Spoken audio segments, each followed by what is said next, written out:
Avant de creuser un puits, il faut d'abord déterminer l'endroit où il faut creuser. En fait, il faut creuser 2 trous. L'un pour le puits, d'un diamètre d'1,20 m, et l'autre, à proximité immédiate, d'un diamètre de 1 m, pour réaliser les 2 buses qui seront placées dans le fond du puits.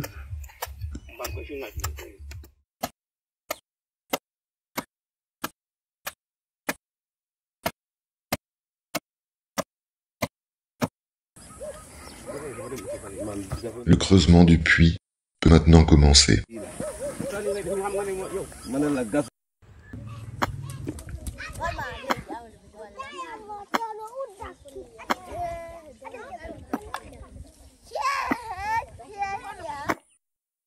C'est un travail harassant, réalisé à la pioche, sans moyens mécaniques, sous un soleil de plomb.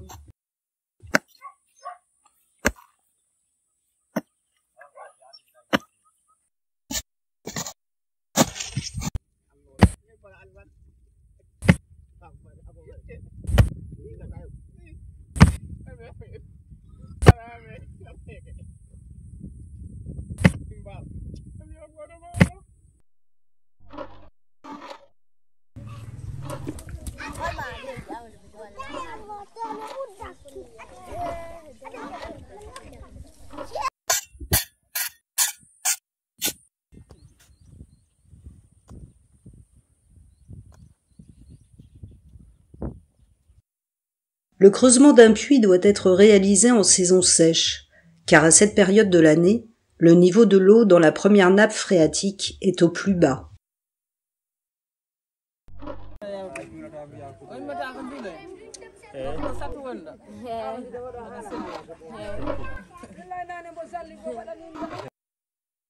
Il faut d'abord creuser sur une profondeur de 2 mètres, en respectant bien le diamètre de 1,20 m.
Quand cette première partie est réalisée, le maçon positionne verticalement une quinzaine de fers à béton tous les 30 cm.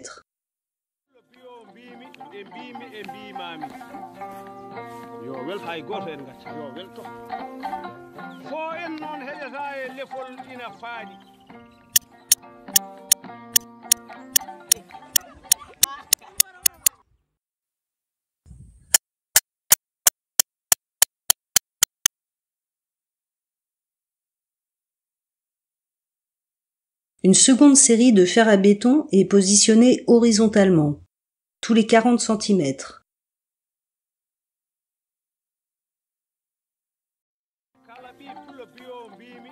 Ces fers à béton horizontaux sont attachés sur les fers verticaux pour former une armature solide.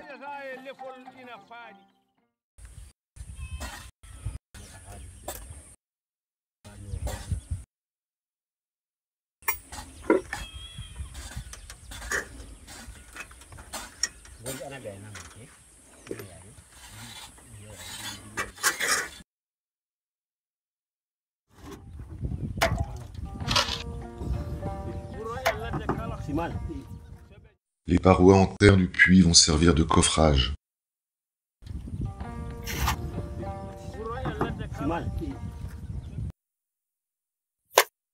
Ce ferraillage est ensuite noyé dans un mortier de ciment d'environ 6 cm d'épaisseur.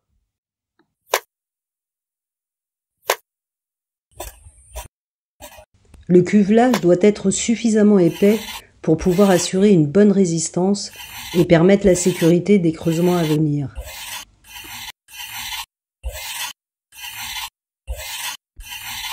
L'intérieur du puits est lissé à la truelle.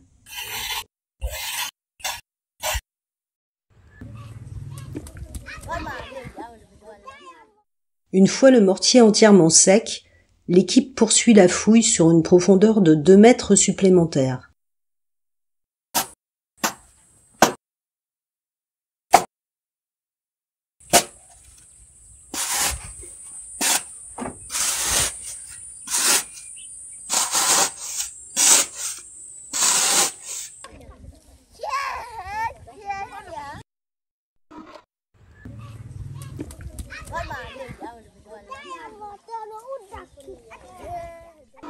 Dans le cas présent, à 4 mètres de profondeur, l'eau commence à apparaître. Mais évidemment, ce n'est pas souvent le cas. On peut même dire que c'est exceptionnel.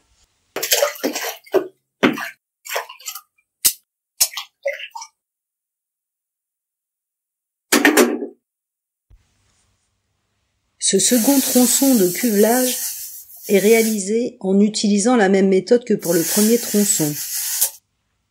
Le ferraillage est réalisé sur une nouvelle hauteur de 2 mètres.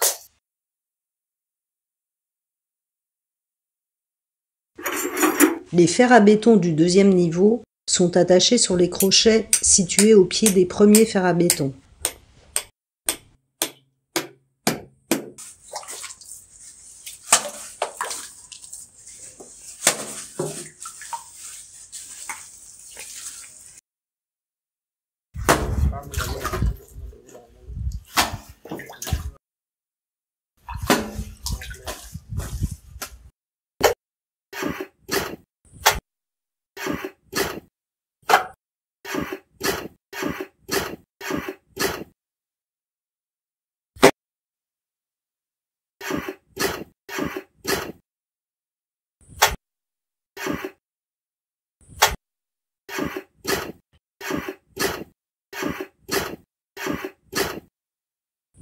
Souvent, un troisième tronçon est nécessaire.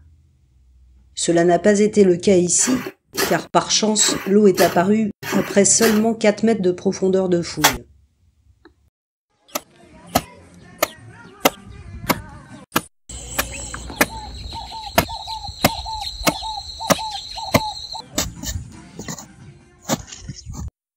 Pendant le séchage du puits, l'équipe creuse un second trou circulaire d'un diamètre d'environ 1 mètre sur une profondeur de 1,20 m.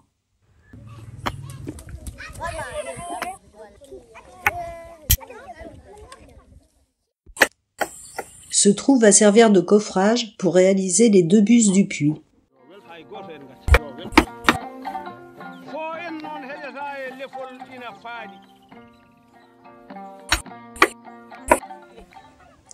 La buse est ferraillée horizontalement et verticalement et des trous sont réservés pour faciliter la manutention.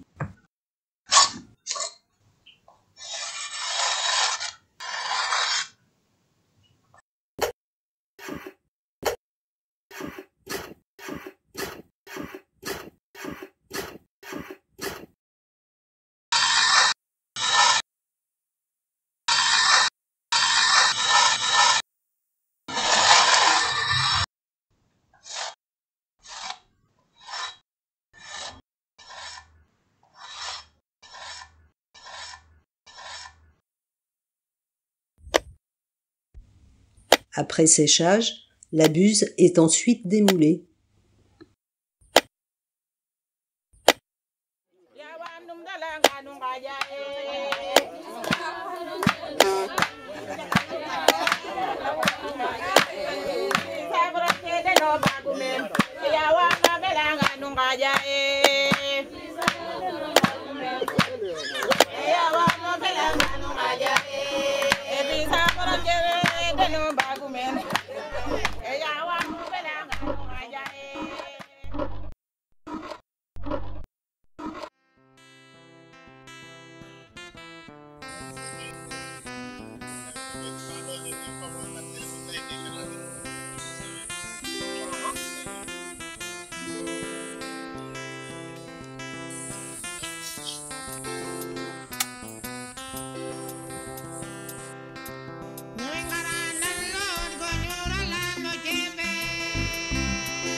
Elle est descendue avec des cordages jusqu'au fond du puits.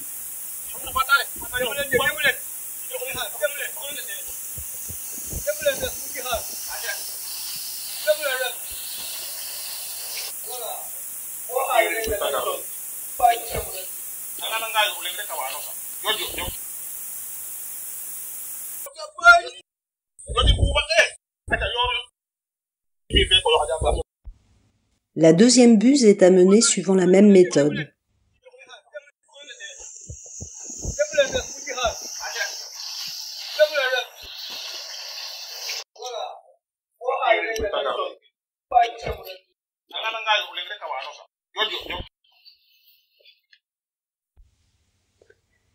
Il faut ajuster la deuxième buse sur la première pour assurer l'étanchéité.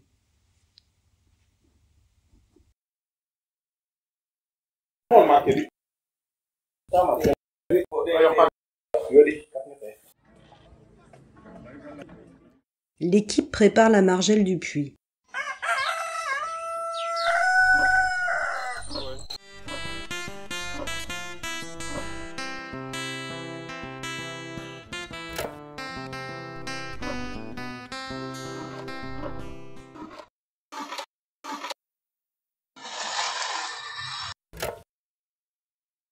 Après démoulage, ces briques sont séchées au soleil.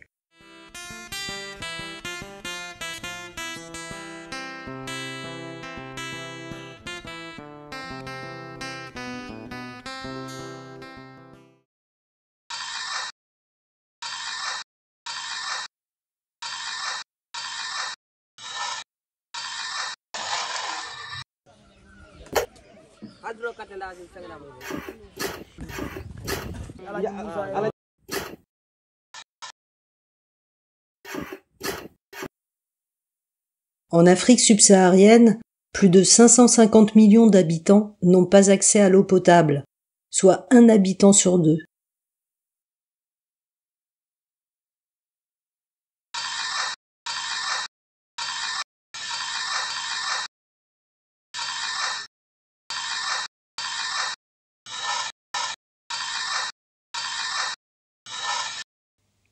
La margelle est maintenant réalisée, mais le puits n'est pas encore terminé. Il faut encore continuer à creuser au fond du puits, à l'intérieur de la buse, et il faut remonter la boue à la surface.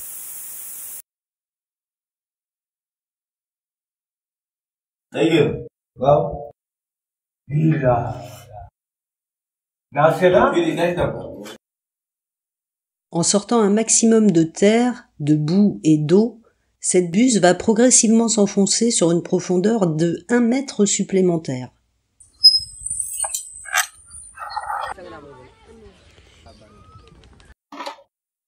Ce mètre supplémentaire est indispensable pour former la garde d'eau du puits.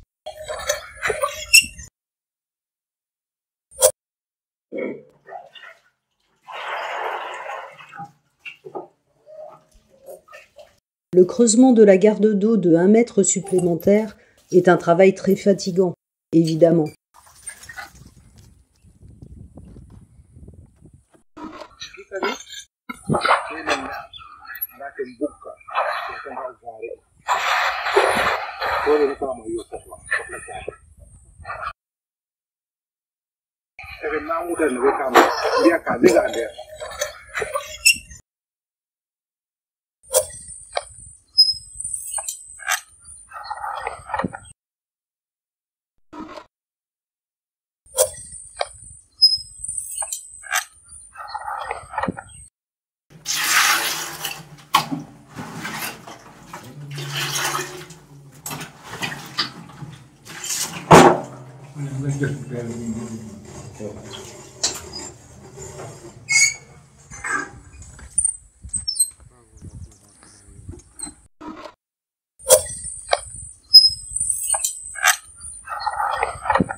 Quand ce travail est terminé, le puisatier peut remonter à la surface.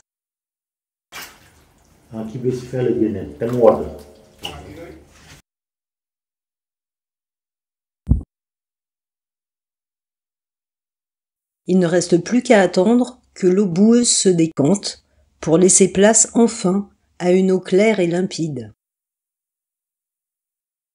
La réalisation de ce puits a demandé 2 semaines de travail.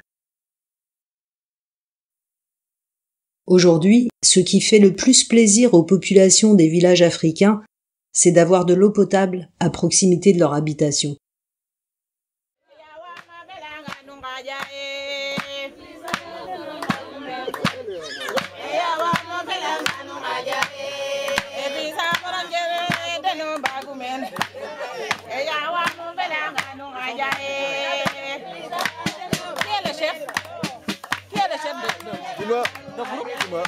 Toi, comment tu t'appelles? Fred. Fred. Fred.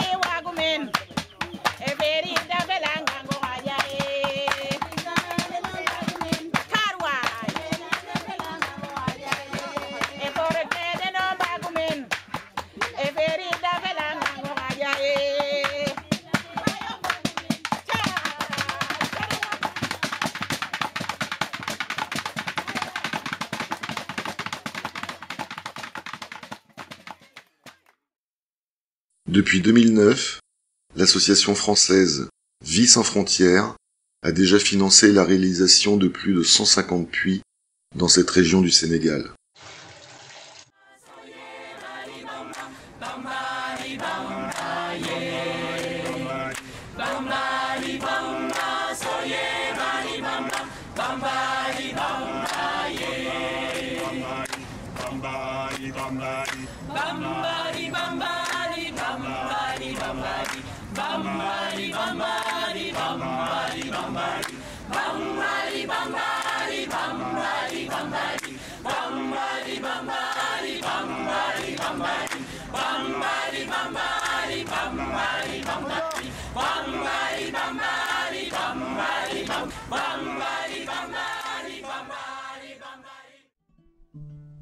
Le puits a été financé par l'association Vie sans frontières et a donné de l'eau à plus de 300 personnes du village.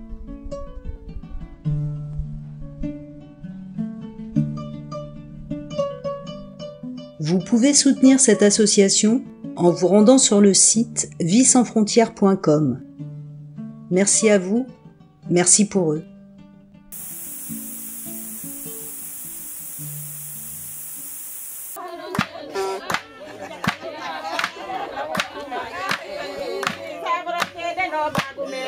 Ya wa ma belanga nunga ja